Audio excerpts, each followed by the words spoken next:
Yes, people. What's going on? Welcome back to United View, and finally, welcome back to another match preview at Old Trafford under the lights. Monday night, 8 p.m. kickoff UK time as we take on the Toffees.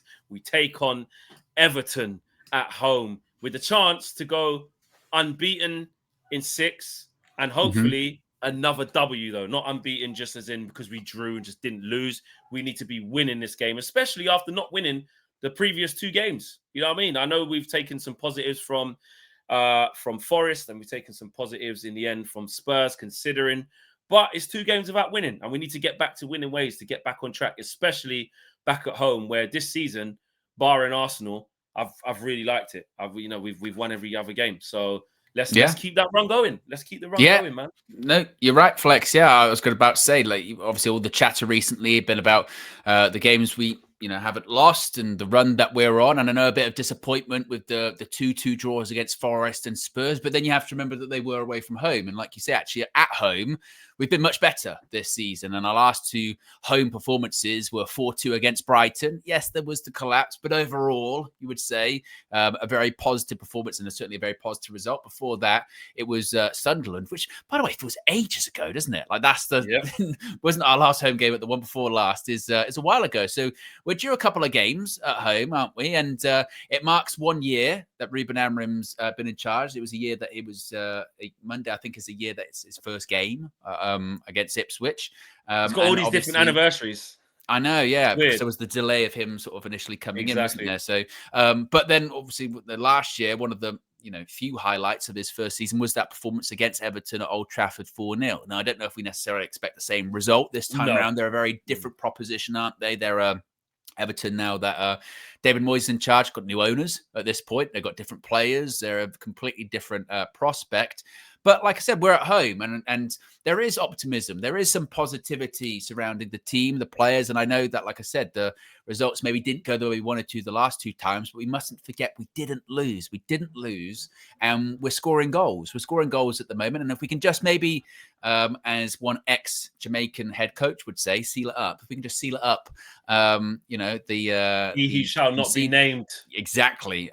Conceding goals, then I think we'll be all right. But there is quite a few names to discuss when it comes to team news, Flex, of course. Maguire out. Cobby, we don't know. Wasn't training Friday. I think Saturday was going in Carrington to see if he's going to be available or not. So time will tell. At least he's got time for Monday to go and see if that's going to happen. Sheshko, of course, injured. So what do you think the starting lineup's going to be, Flex? Yeah, I think the starting lineup will be, of course, Sonny Lemons in goal. Unbeaten.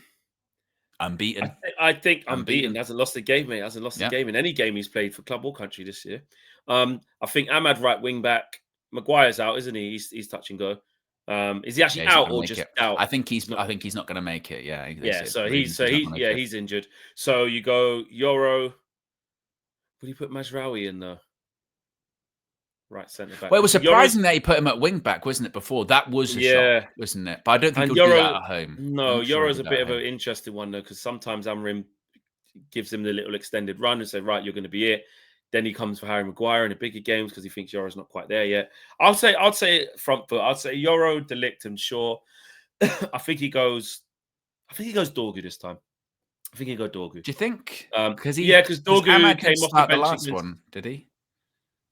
Well, Ahmad, well, he started it right. No, I mean, excuse me, Dalot. Dalot didn't start the last one, and that was was a bit, and that was a surprise, wasn't it? Seeing Dalot not start. Yeah, that's interesting. Yeah, exactly. So who? Oh, what did Mazra? Who started left wing back in the last game? Dorgu. Yeah, he started. Yeah, Dorgu started, didn't it? Yeah, Dorgu started left wing back against Spurs. So I think he'll keep his place. Yeah, I think. Do you think? Yeah, not because he played amazing. I just think. Don't know. I think played well against Scotland.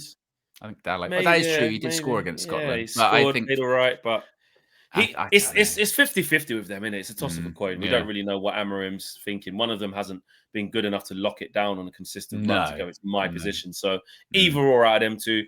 Of course, Bruno and Cass in midfield, and then of course Mbeumo on the right 10. And I think we'll see Mason Mount in the left 10 and Cunha up front. Yeah, I would probably largely agree. I mean, he's very, in terms of the attacking options, you're kind of limited about really what you can do there, can you? I mean, I know that some would say Zirkzee. And look, Zirkzee, of course, last year, one of his best performances in terms of goals certainly came against Everton in that game. But like I said, a lot's happened and changed since then. He's just been so off it in terms of not necessarily just in terms of performance, just opportunity. And I just don't know if Ruben Amorim would be like, right, you haven't played, basically, you haven't started a game all season. I'm throwing you in this. Yeah. But then there does have to be, we forget, because of like that, there has been times where I've thought that, where you go, there's no way to, but it's like, they are still professional footballers. He's been training every day. Like, he's ready to start a game. But you can't, like, whether he plays well or not, but you know what I mean? Yeah, I suppose you just can't ignore if you it. trust him, you trust him. Because we did see that with Zirkzee last season, didn't we? Of he's slow to get going. If he then has a run of games, he starts playing better, and you go, actually, Lincoln plays good, and he might look at it right here and say, Sesko is out for 4 weeks.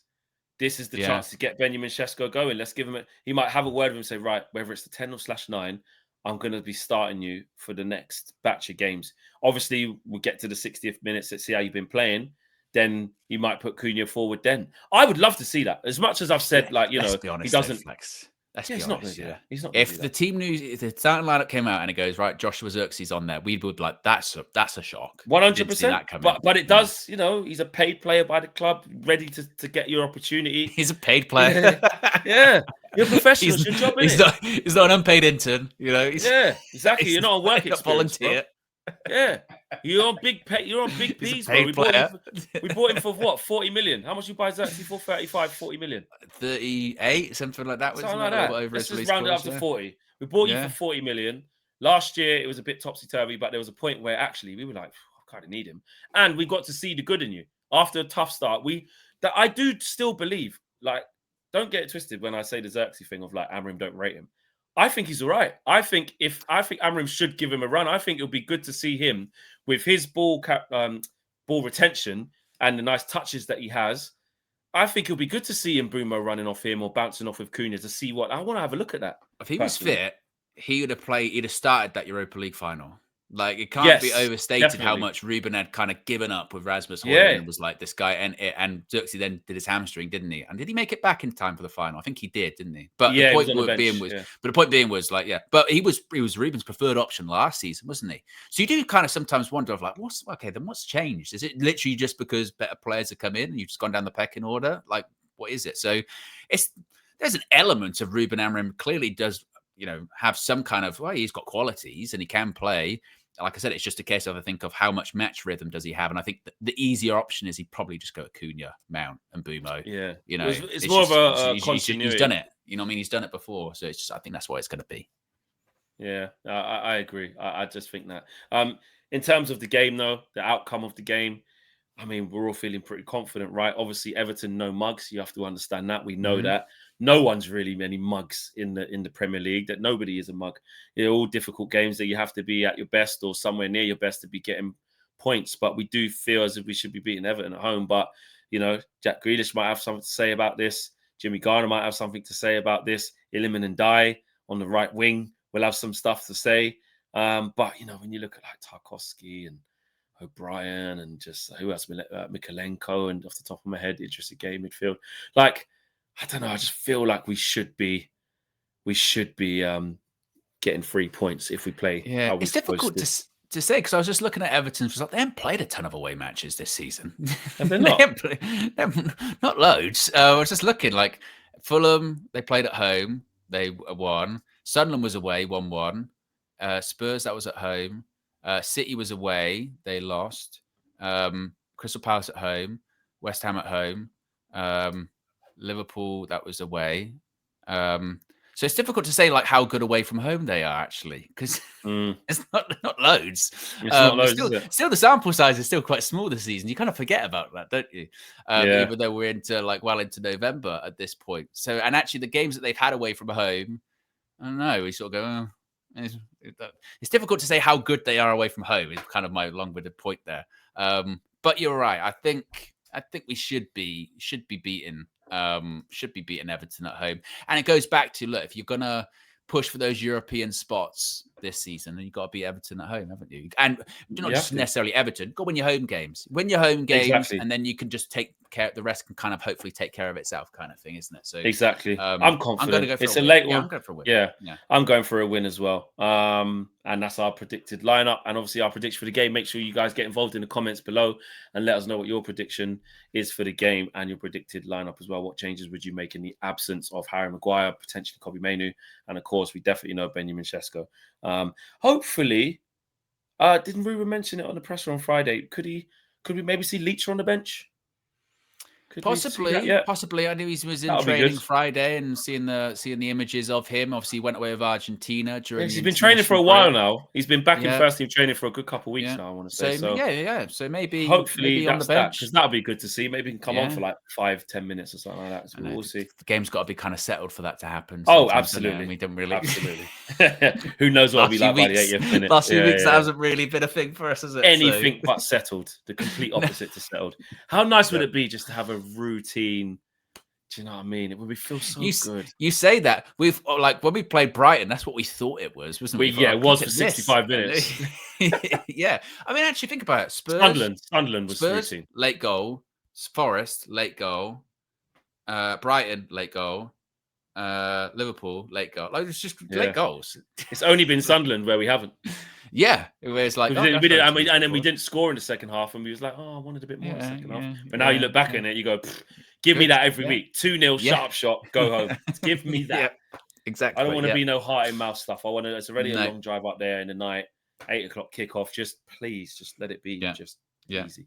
All right, guys, big up to yourselves, man. We'll speak again soon. I'll see you at the game for the reaction tomorrow as well. And Marcel will be there as well, and Tabrez and Bradley and the others. So big ups. We'll see you then. Peace.